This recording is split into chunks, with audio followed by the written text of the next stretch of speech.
Welcome back. This is part two.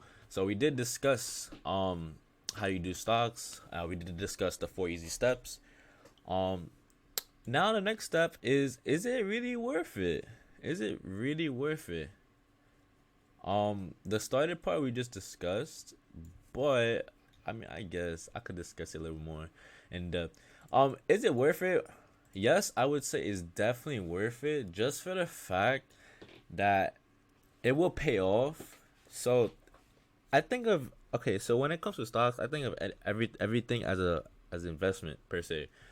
Whether it's you going to the gym, whether it's you, working in your job, whether it's you doing YouTube, whether it's you putting any time into it, that is considered an investment. So eventually this will pay off. I promise you. Once you get the hang of this, it will definitely pay off. So yeah, I could say it's definitely worth it. Um, Longer term, of course, I do not want you guys thinking, oh, I want quick money, I want this and that. If anybody tells you like, yeah, you get quick money, depending on the years they have of experience, it is possible to get quick money. Yes, I ain't gonna lie. But if you don't have no easy, like let's just say I have like 1 year of experience or half a year of experience, I'm like, yo, bro, we could get easy quick money. No, do not believe those people, please. Just being real with you guys. Um, so how to get started? Basically, the same thing up here. We discussed that up here. Find companies you could trust, research, money aside, and buy longer term and its shares. So, um, stocks. There are different types of stocks. So we got blue chips, we have growth, and then we got speculative.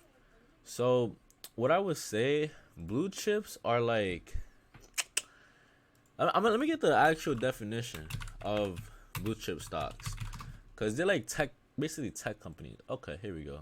I'm gonna just copy this, paste it, and then we could actually discuss it. So it says blue chip stocks are large companies with strong brands, financially sound businesses, and consistent earnings and cash flows. They often pay sizable dividends. Blue chip companies are typically leaders within their given market sectors and have successfully navigated economical downturns in the past. My thing just lagged up. All right, so what does that mean? Basically, you have big, huge companies. Apple. I'm gonna just throw in Apple for example.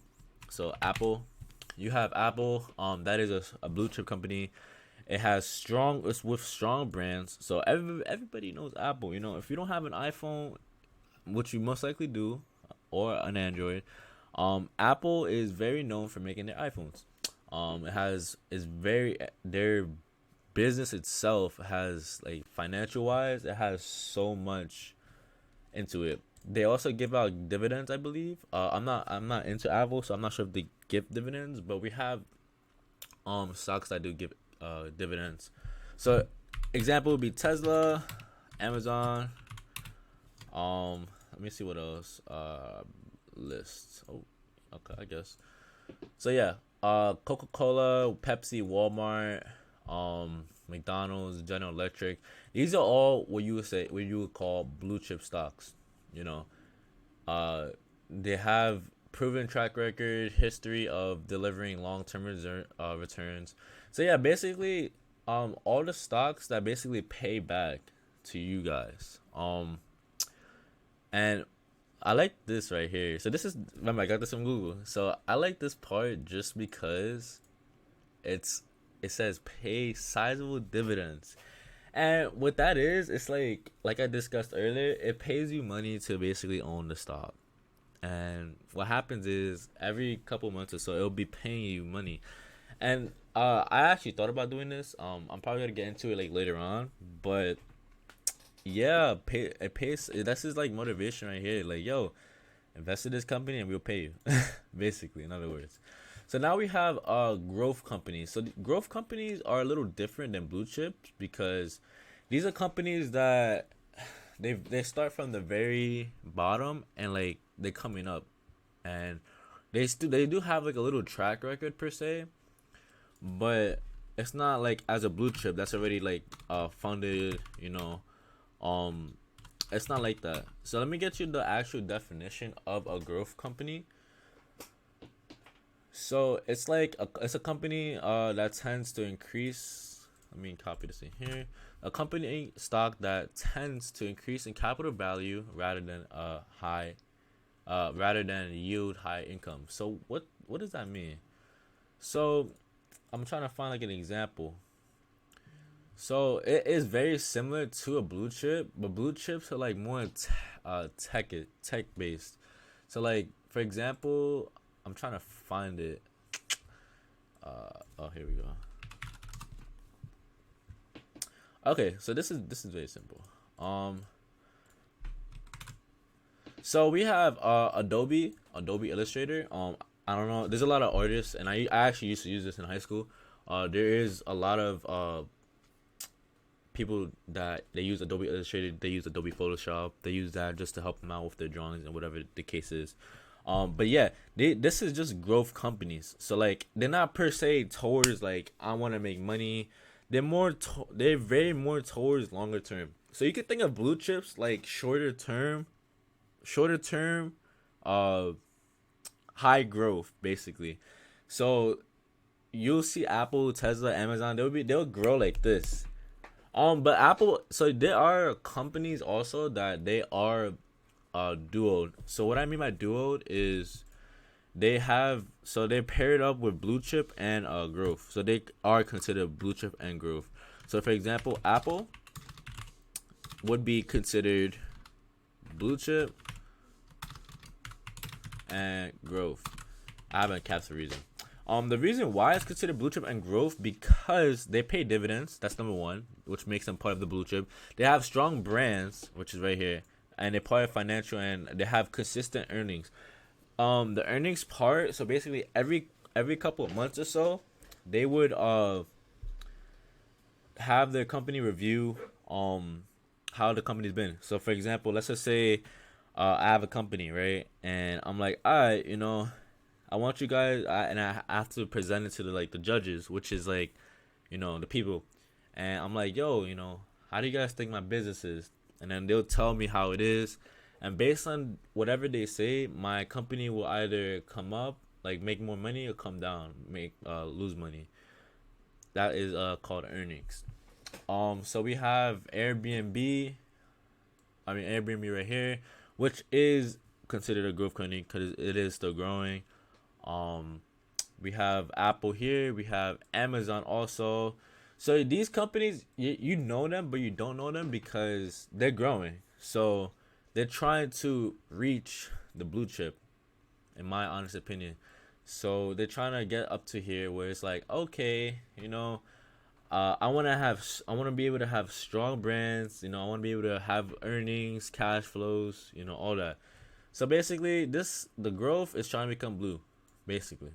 And right now, Apple, Tesla, and Amazon, they're part of the blue, which is pretty nice. Then the last one we have are speculative stocks. So these are stocks where they're literally coming up, and nobody really knows much about them. So for example, let's just say, um, you have a friend of a friend that offers you something, right? Whether I don't know. I'm just trying to think of a random item. Let's just say they offer you shoes, right? I have shoes right here. They're like, you know what? I want to give you this pair of shoes, and then you don't really know them like that. So in your head, you're like, why are you giving me shoes? Like, what's the catch? Do I have to give you something? Um, Basically, it's like that where you have to like look at the company and you have to say, what's wrong with this company? What is this company? You gotta like examine it from all parts, all angles, basically. In other words. So what happens is it becomes from speculative to growth and then to blue. So this is one, two, and then three. The reason why I want to go over this is because in the stock market, you're gonna have all these different types of stocks, and you have to break it down and find out which is, you know, the best for you. You have to find out what. If I were you guys, I would not invest in speculative. I would either invest in growth or blue chips. I would say because they are both well known. Speculative is like it's like very how to describe this. it's very iffy, like, because some companies they do grow eventually, but in others they crash, and it's like you lose your investment based on this type of market, you know. So that is these couple of questions. I wanted just to go over, this, and it is a little long because I like to go in depth per se. But if you guys have any other questions like related to the market and you guys want to understand it better, even though I have questions lined up for you guys can always hit me up and I will definitely make a video based on like the questions you asked, and I got you guys 100%. So these are the different stocks. It's always gonna be, find a company, research, have money aside, and then buy long term. I want to go over just the fundamental aspects first, and then I'm gonna get all nerdy on you guys in a heartbeat. I mean, I'm already nerdy right now, but I'm gonna go in more nerdy and like technical analysis. So we have two parts. We have fundamental, which is like information based. It's based on like how you perceive it. It's biased, you know, obviously how you perceive it. And then we have technical, where it's like data, market analysis. We have basically everything broken down, like indicators to help you. We have like a bunch of stuff, but right now I'm going through just the fundamental aspect of it. And yeah, I hope you guys enjoy. This is part two also. Make sure to like, comment, subscribe. We'll definitely get more into it next time I come back. Peace.